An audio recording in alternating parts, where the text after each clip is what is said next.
Galicia, noche del 23 de junio. Multitud de hogueras apagan la luz de las estrellas. Es la noche de San Juan. El fuego es el protagonista y cientos de personas se reúnen en torno a él. ¿Qué relación puede haber entre San Juan Bautista y el fuego de una hoguera?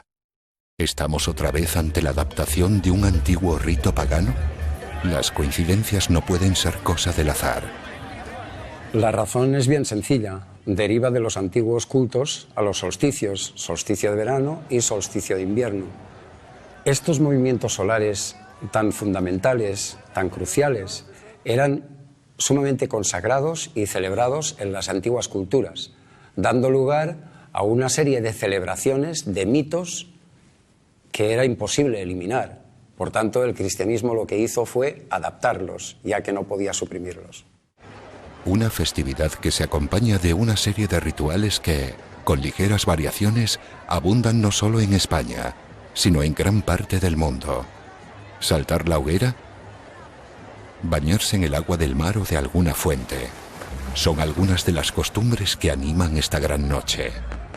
En esta fecha se celebra el nacimiento de San Juan, y de ahí que se haya popularizado como la Noche de San Juan.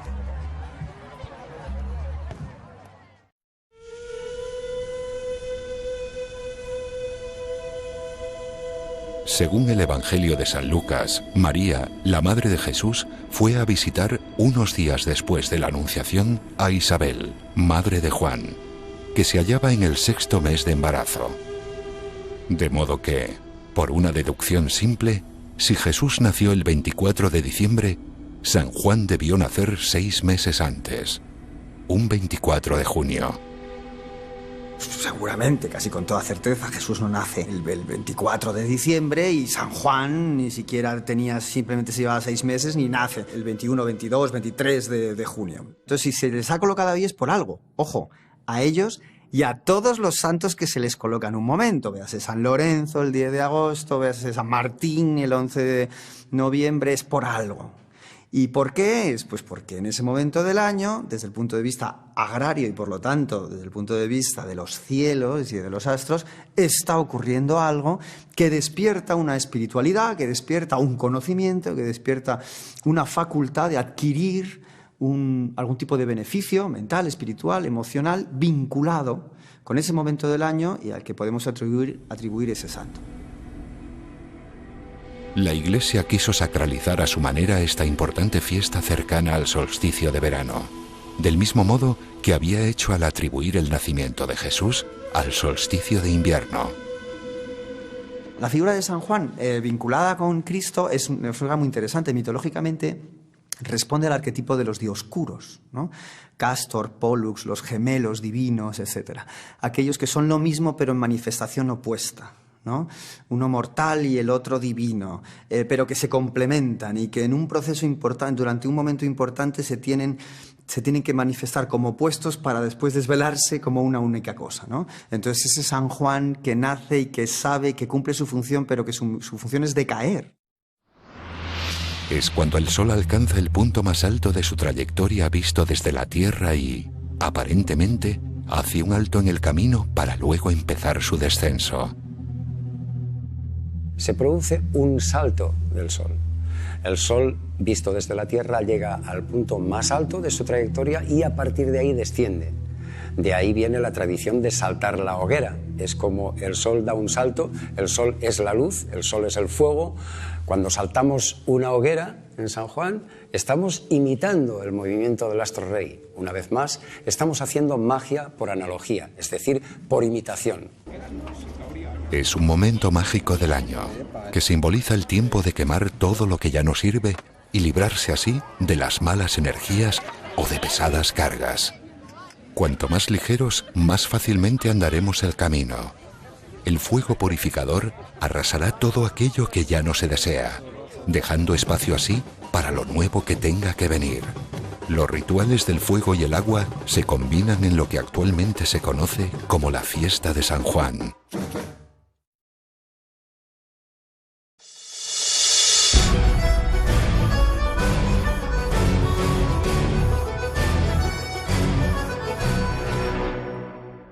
San Juan es el único santo del santoral católico del que se celebra junto con Cristo su nacimiento, no su muerte.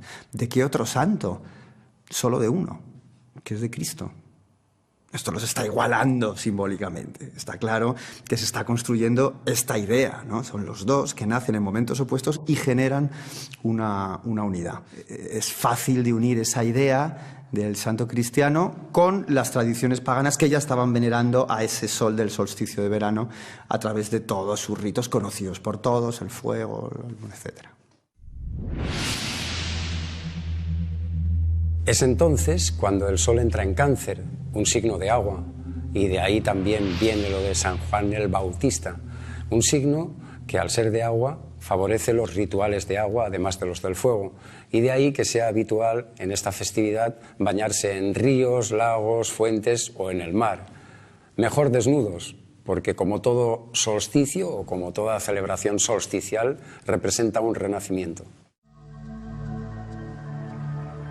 ¿Puede ser ese el motivo por el que la Iglesia puso el nombre de San Juan a antiguos lugares de aguas salutíferas? Muchas de las iglesias que están bajo el nombre de San Juan Bautista eran antiguos ninfarios. Así ocurrió en esta iglesia visigótica de San Juan de Baños, a pocos kilómetros de Palencia. Aquí había unas fuentes milagrosas dedicadas a las ninfas, hasta que Recesvinto, el rey godo de Toledo, mandó erigir un templo en el siglo VII tras haberse curado gracias a sus aguas. Cuenta la leyenda, que en este caso tiene muchos visos históricos, que en el año 661 él tenía una afección renal, pasa por allá, él se había enterado de que esas aguas tenían unos poderes terapéuticos, bebe el agua y se cura. Entonces, claro, al curarse, dice, pues ya está, yo voy a construir aquí una iglesia, que menos, ¿no?, que para agradecer, en lugar de una ara votiva, como hubiera hecho un romano, un patricio romano, en este caso, como era todo un rey godo, pues se queda muy ancho construyendo una iglesia visigoda.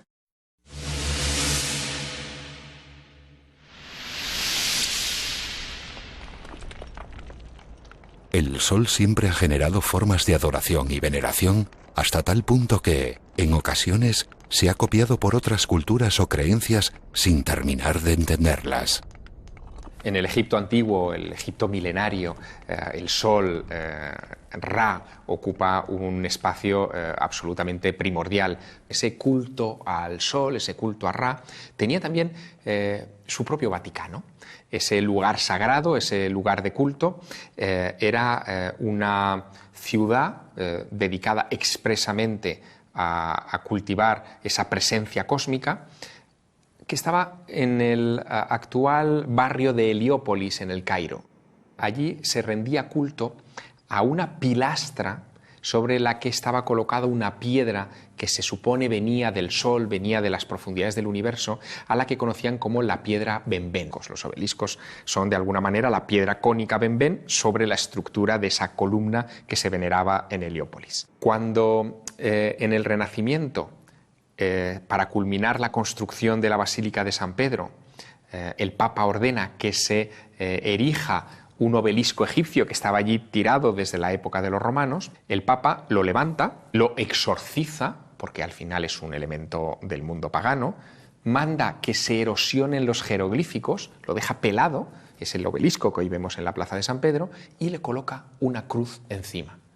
Lo que no sabía ese papa, después de exorcizarlo y de condenarlo para que no fuera un símbolo del paganismo en el centro de la cristiandad, lo que no sabía es que en el antiguo Egipto el jeroglífico, para referirse a Heliópolis, a ese lugar de culto solar, era una punta de obelisco con una cruz encima.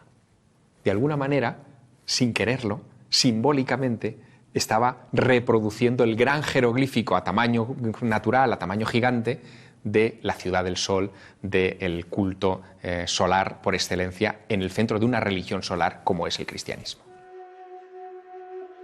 El propio símbolo del sol parece tener un profundo significado.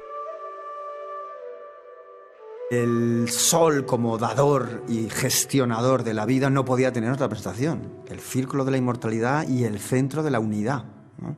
De tal manera que ya no es solo el ser trascendente, sino que es el ser trascendente manifestado. Desde que el hombre es hombre, ¿no? Detecta que mirando para arriba esos movimientos son inmortales, son imperecederos, son cíclicos y el hombre se muere, pero eso sigue ahí y su trayectoria es circular y su forma es circular, los astros son circulares, con lo cual los inmortales son círculos. Si existe una representación coherente, sólida, rotunda de cómo se tiene que representar el Sol, no es un circulito con palitos radiales, no, es un círculo con un punto en el centro. La noche de San Juan, el solsticio de verano, es otro ejemplo de cómo los ritos solares han evolucionado a lo largo de los siglos. Fichas mágicas que llevan años señaladas en nuestros calendarios. El ser humano quiso simular al sol saltando una hoguera, desprendiéndose de sus cargas y de sus penas. La Iglesia situó en ese día el nacimiento del Bautista, quien libraba del pecado original a través de un baño ritual.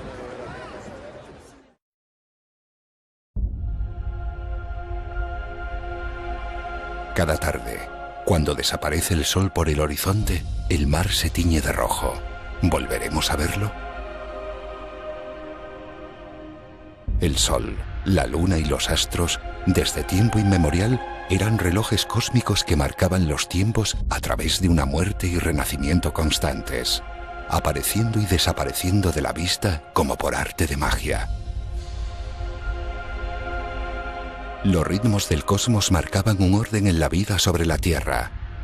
El calor, el frío, las horas de luz y de oscuridad, las migraciones de las aves, la caza, la pesca, la prosperidad de las cosechas.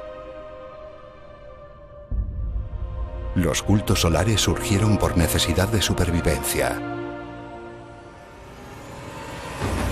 Las festividades solares de la antigüedad suponían un canto a la vida y una solicitud de protección y abundancia al universo. Dieron lugar a las primeras religiones astrales, de las que derivaron casi todas las demás.